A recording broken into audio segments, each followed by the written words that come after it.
Hello, this is Ted and Christy from Dementia Talks, and we're very glad to be in front of you and to give you an update on where I've been and where we've been since, let's see, this is March, so I'm going to say it's almost 6 months. Yeah, it's been a while. Yeah, so I'm going to divide it into two parts and, or maybe three, it'd be better. In September or so, October, I was definitely not going the right way. It was progressively getting worse by September. Yes. Right, It was and the VA was putting me in a walker. I was falling on a regular basis and still have to put up the shower curtains where I fell into that.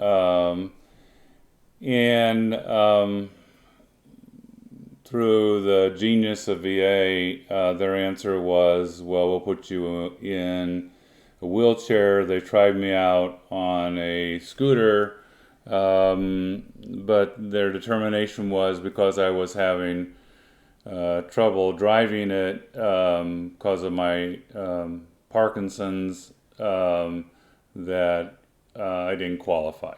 Yet I qualified for a 50-pound wheelchair, which one was difficult for Christy to lift if that's the way we were going, and two, I couldn't manage the directions of which way you go anyway, so it really wasn't a solution. But in the midst of all of this, I think I started going to bed, or I would get up in the morning, be up long enough for Christy to help get a piece of toast in me, take my pills, and then I was back in bed until Lunch, when I would bring him a half a sandwich and give him his lunchtime pills, and he would go back to sleep. And at 6 o'clock, he'd sleep till 6 p.m. And I insisted he wake up, eat dinner, and sit and watch a little TV before we go to bed at 10. and I had no problem going back to sleep. Yeah, he could sleep 24 hours a day. So things were obviously going in the wrong direction. The pain was increasing during this time, and so we decided to bring in hospice. Right. And We found palliative care with hospice. They accepted us. And we had started out with hospice on a regular basis, coming to the house 3 times a week. And that's not what we needed. Right. And then they released us, and then we went back to palliative care. And that seems to be working very well for us. Right. So it addresses the fact that that's not a way to live. And we concentrated on pain management, and during that time, I came to the decision on a Sunday evening. December 2nd. Okay, so she remembers I the date. remember that date well. I don't remember a whole lot about that time. In fact, had a good friend that came in and put in safety bars in our bathroom, and I didn't even Assist recognize, bars. that he was And there. in the master bed or master bath, and he was in the master bedroom and didn't even know that Bob was drilling Right.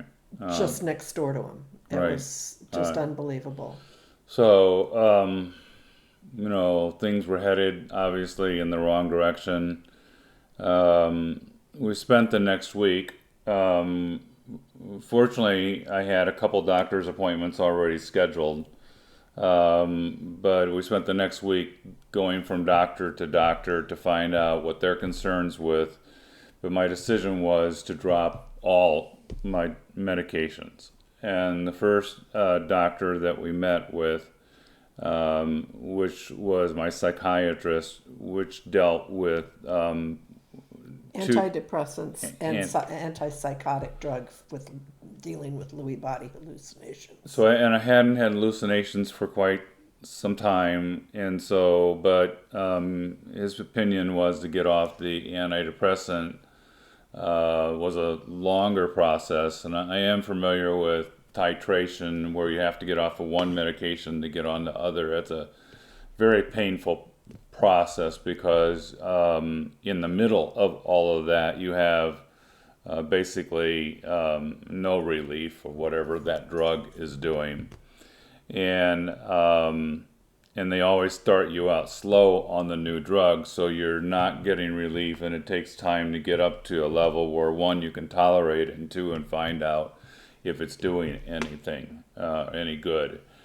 But anyway, my life took a 180 after that week. I think the only doctor that had concerns was my cardiologist, and he basically lectured me on that I knew what to do if I was having a heart attack or stroke, and I had the medication to take, or I could go right away to the emergency room. And so, he was okay with that. But, most doctors aren't in favor of you getting off of the medication. In my case, some of my medications were prescribed 2 or 3 doctors ago. Yes. And for reasons that were Unrelated at our point that you went off of them. no, my blood pressure was fine, and I was taking blood pressure medication. My blood pressure had been fine for quite some time. I had somehow gotten onto statins again, which I think the best advice I got was from, or we got, was from The hospice doctor. the hospice. Thank you. In We that, have just a minute. We have a printed off list of all the meds that he took at this point and what they were for and when he took them. So we took that list into her, and she went through each and every one of them from a hospice attitude or a hospice point of view. What is life prolonging, and how is it affecting your well-being and quality of life now? And by looking at it that way, she said, oh, your blood pressure medication, your blood pressure is fine. You can go off of this because it's prolonging your life. And you really don't, at this point, he was really very, very, very down and in the depths of despair. I think that the only He thing was he honestly said he was holding out until the kids came for Christmas. Right. And then he was hoping he would just go. Yeah, I We'll really be didn't. honest. I know. And I was okay with that. But if that was my time, but I didn't want Christmas to be a holiday that was remembered as this is when Dad passed. And so the other thing that was kind of looming was we were planning on coming to Florida for 4 months this winter, and that we basically that wasn't going to work with me in the bed all the time, and Christy just even trying the logistics of trying to get down here, with Christy trying to do it all herself just so I could lay in a bed. We have a bed at home. Yeah, Probably more a comfortable. better bed. We've learned we like a king size bed, and so does our puppy. So our service dog, she lays in the middle, and there's not much middle, at least as once you get used to a king size bed in a queen size bed. So anyway, with the turnaround in how I felt, and thankfully the joy I was able to spend with my grandkids and our children, we decided to come down here to Florida. I think 2 things. Number one, it was a good decision because I am getting out and walking Patsy, every day. Christy is involved in other sewing groups and things like that, which she loves, but she could sew at home.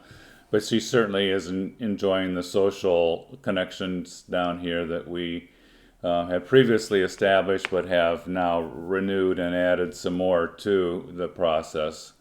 But I wanted to wait a little bit before putting this up on YouTube.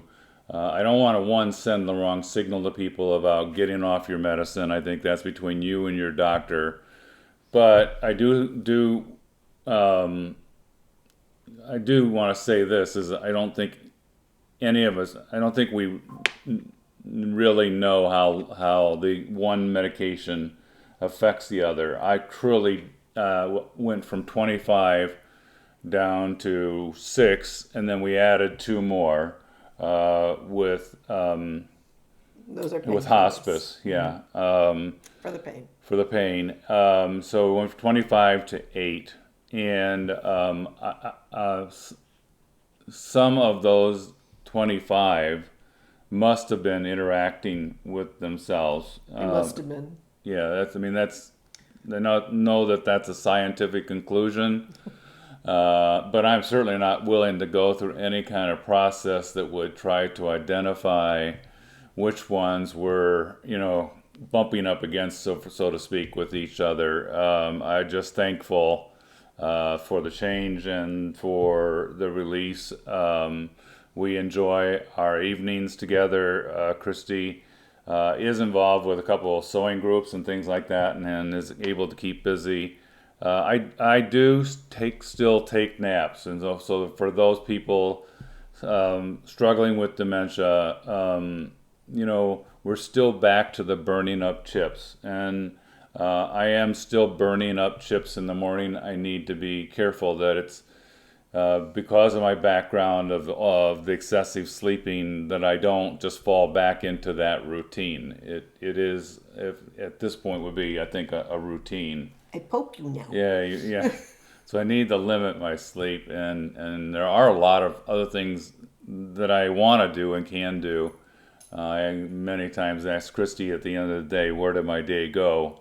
And I tell him. Yeah, but I'd like to make more out of my day, and that's a good sign. That's the good signs you want to have. You want to have a purpose in your life which drives you to put away the pain, or put away the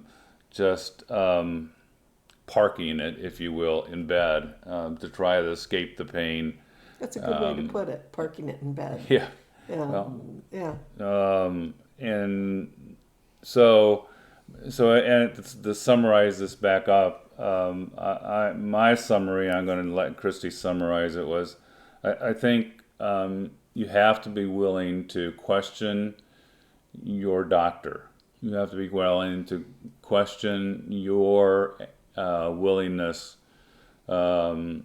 to try different medications or not try different medications. It's your choice. I put a lot of trust in my doctors, because we were trying different things, and some things worked, and so once things work, your trust meter kind of goes up. But at some point in time, enough is enough. At least that's for me. And again, it's your decision.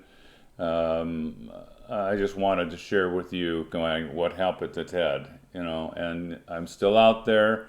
Got some other good news coming. I'm going to save it for later, but I wanted to preface it with this. What are your... It's fascinating to go through this. The best thing I can say is communication between the two people.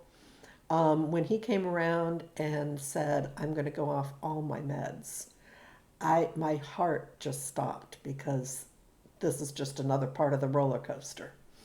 And I went along with it. I said, I don't, we'll see. And because I could have said, no, don't do that. Because that's what I was saying inside. But I'm glad I didn't, and we communicated, and we didn't, we talked about it a lot, and that's the one thing is between the partners that are going through any kind of dementia, communication is the key. And lack of judgment in the Yeah, communications. yeah, and to listen and not argue. If he says the sky is green today, I'll agree with him. It's not the hill I'm going to die on. But I'll go along with a lot of things, and that's important for a couple. I think that's it. Yep, that's our podcast for today. We hope this helped. We're going to continue to do more. I personally need more help with the interaction with Christy. Helping with the podcast allows me to have more interaction. I am going to be bringing on some other people on to the show that have known us for a long time, both here and when we get back to Granger or South Bend, Indiana.